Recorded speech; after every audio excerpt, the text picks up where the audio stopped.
Recording by Chloe, London, UK. North and South by Elizabeth Gaskell, Chapter 48, Ne'er to be Found Again. Ne'er to be found again, my own, my father's friend, I cannot part with thee. I ne'er have shown, thou ne'er hast known, how dear thou art to me. Anon. The elements of the dinner parties which Mrs. Lennox gave were these. Her friends contributed the beauty, Captain Lennox the easy knowledge of the subjects of the day, and Mr. Henry Lennox and the sprinkling of rising men who were received as his friends brought the wit, the cleverness, the keen and extensive knowledge of which they knew well enough how to avail themselves without seeming pedantic or burdening the rapid flow of conversation. These dinners were delightful, but even here Margaret's dissatisfaction found her out. Every talent, every feeling, every acquirement, nay, even every tendency towards virtue, was used up as materials for fireworks. The hidden, sacred fire exhausted itself in sparkle and crackle. They talked about art in a merely sensuous way, dwelling on outside effects, instead of allowing themselves to learn what it has to teach. They lashed themselves up into an enthusiasm about high subjects in company, and never thought about them when they were alone. They squandered their capabilities of appreciation into a mere flow of appropriate words. One day, after the gentlemen had come up into the drawing-room, Mr. Lennox drew near to Margaret and addressed her in almost the first voluntary words he had spoken to her since she had returned to live in Harley Street.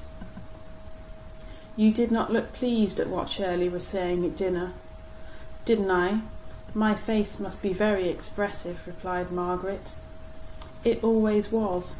It has not lost the trick of being eloquent." "I did not like," said Margaret hastily, "his way of advocating what he knew to be wrong, so glaringly wrong, even in jest." "But it was very clever. How every word told. Do you remember the happy epithets?" "Yes, and despise them, you would like to add. Pray don't scruple, though he is my friend." "There, that is the exact tone in you that—" She stopped short. He listened for a moment to see if she would finish a sentence, but she only reddened and turned away. Before she did so, however, she heard him say, in a very low, clear voice, "If my tones or modes of thought are what you dislike, will you do me the justice to tell me so, and so give me the chance of learning to please you?" All these weeks there was no intelligence of Mr. Bell's going to Milton. He had spoken of it at Helston as of a journey which he might have to take in a very short time from then.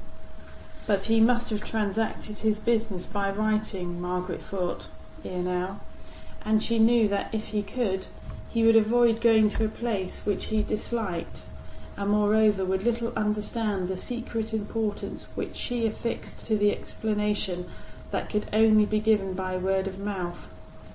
She knew that he would feel that it was necessary that it should be done, but whether in summer, autumn, or winter, it would signify very little.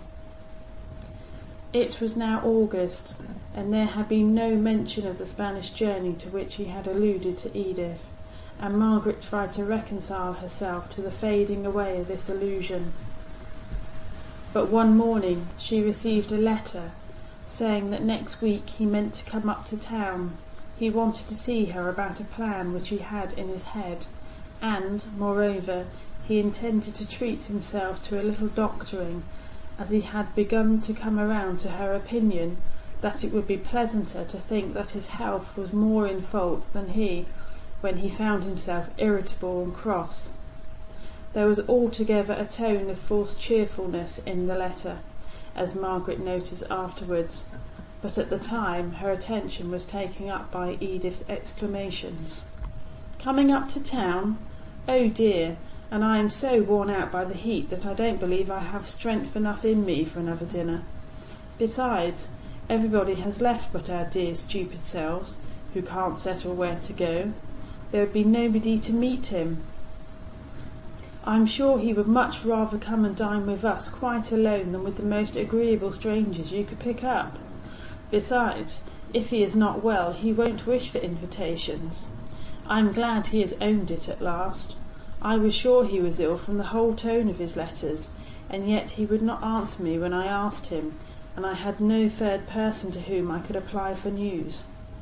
Oh, he is not very ill, or he would not think of Spain. He never mentions Spain. No, but his plan that is to be proposed evidently relates to that.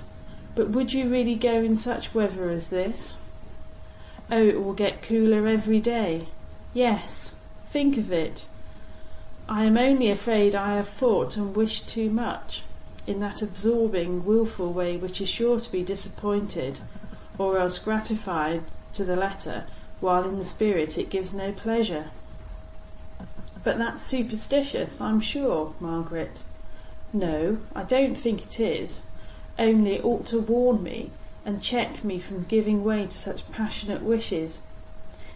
It is a sort of, give me children or else I die. I'm afraid my cry is, let me go to Cadiz or else I die. My dear Margaret, you'll be persuaded to stay there, and then what shall I do? Oh, I wish I could find somebody for you to marry here, that I could be sure of you. I shall never marry. Nonsense, and double nonsense. Why, as Shoto says, you're such an attraction to the house, and he knows ever so many men who'll be glad to visit here next year for your sake. Margaret drew herself up haughtily.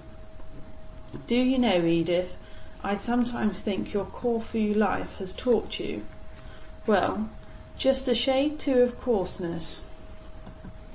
Edith began to sob so bitterly and to declare so vehemently that Margaret had lost all love for her and no longer looked upon her as a friend, that Margaret came to think that she had expressed too harsh an opinion for the relief of her own wounded pride, and ended up by being Edith's slave for the rest of the day, while that little lady, overcome by wounded feeling, lay like a victim on the sofa, heaving occasionally a profound sigh, till at last she fell asleep. Mr. Bell did not make his appearance even on the day to which he had for a second time deferred his visit. The next morning there came a letter from Wallace, his servant, stating that his master had not been feeling well for some time, which had been the true reason of his putting off his journey, and that, at the very time when he should have set out for London, he had been seized with an apoplectic fit. It was, indeed, Wallace added, the opinion of the medical men that he could not survive the night, and more than probable that by the time Miss Hale received this letter his poor master would be no more. Margaret received this letter at breakfast time, and turned very pale as she read it. Then silently putting it into Edith's hand, she left the room. Edith was terribly shocked as she read it, and cried in a sobbing, frightened, childish way, much to her husband's distress. Mrs. Shaw was breakfasting in her own room, and upon him devolved the task of reconciling his wife to the near contact into which she seemed to be brought with death for the first time she could remember in her life. Here was a man who was to have dined with them to-day, lying dead or dying instead. It was some time before she could think of Margaret. Then she started up and followed her upstairs into her room. Dixon was packing up a few toilette articles, and Margaret was hastily putting on her bonnet, shedding tears all the time, and her hands trembling so that she could hardly tie the strings. "Oh, dear Margaret, how shocking! What are you doing? Are you going out? Shoto would telegraph or do anything you like." "I am going to Oxford. There is a train in half an hour. Dixon has offered to go with me, but I could have gone by myself. I must see him again. Besides, he may be better and want some care. He has been like a father to me. Don't stop me, Edith." "But I must. Mamma won't like it at all." "Come and ask her about it, Margaret. You don't know where you're going. I should not mind if he had a house of his own, but in his fellows' rooms. Come to Mamma, and do ask her before you go. It will not take a minute."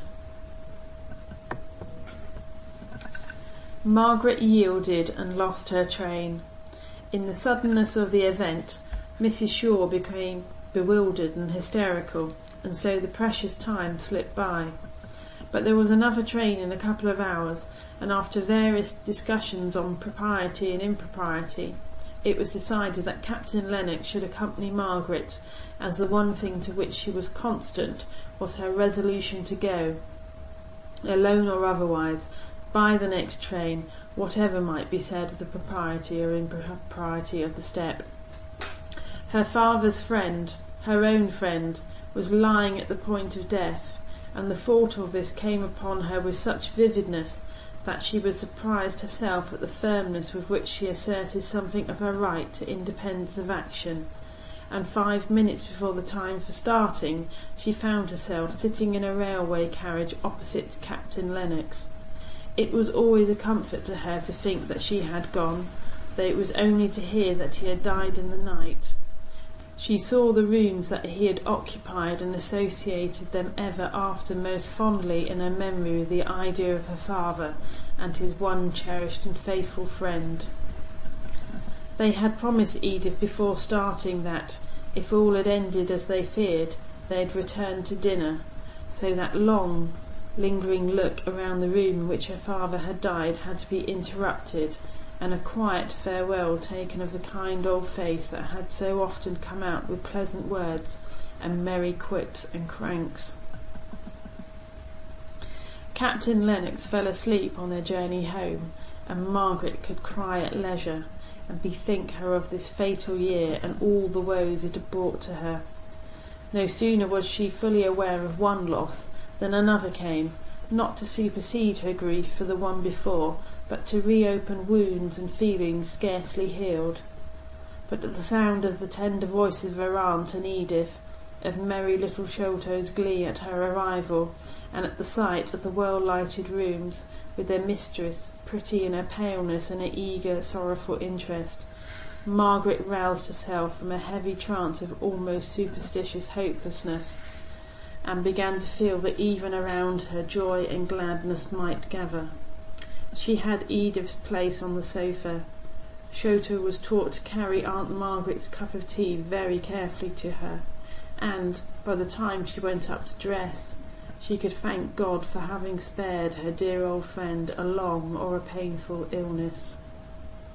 But when night came, solemn night, and all the house was quiet, Margaret still sat watching the beauty of a London sky at such an hour, on such a summer evening, the faint pink reflection of earthly lights on the soft clouds that float tranquilly into the white moonlight, out of the warm gloom which lies motionless around the horizon. Margaret's room had been the day-nursery of her childhood, just when it merged into girlhood, and when the feelings and conscience had been first awakened into full activity. On some such night as this she remembered promising to herself to live as brave and noble a life as any heroine she ever read or heard of in romance, a life sans peur et sans reproche. It had seemed to her then that she had only to will, and such a life would be accomplished. And now she had learnt that not only to will but also to pray was a necessary condition in the truly heroic. Trusting to herself, she had fallen. It was a just consequence of her sin that all excuses for it, all temptation to it, should remain for ever unknown to the person in whose opinion it had sunk her lowest. She stood face to face at last with her sin. She knew it for what it was. Mr. Bell's kindly sophistry that nearly all men were guilty of equivocal actions, and that the motive ennobled the evil, had never had much real weight with her. Her own first thought of how, if she had known all, she might have fearlessly told the truth, seemed low and poor. Nay, even now her anxiety to have her character for truth partially excused in Mr. Thornton's eyes, as Mr. Bell had promised to do, was a very small and petty consideration, now that she was afresh taught by death what life should be. If all the world spoke, acted, or kept silence with intent to deceive, if dearest interests were at stake and dearest lives in peril, if no one should ever know of her truth or her falsehood to measure out their honour or contempt for her by, straight alone where she stood in the presence of God, she prayed that she might have strength to speak and act the truth for evermore. End of chapter 48.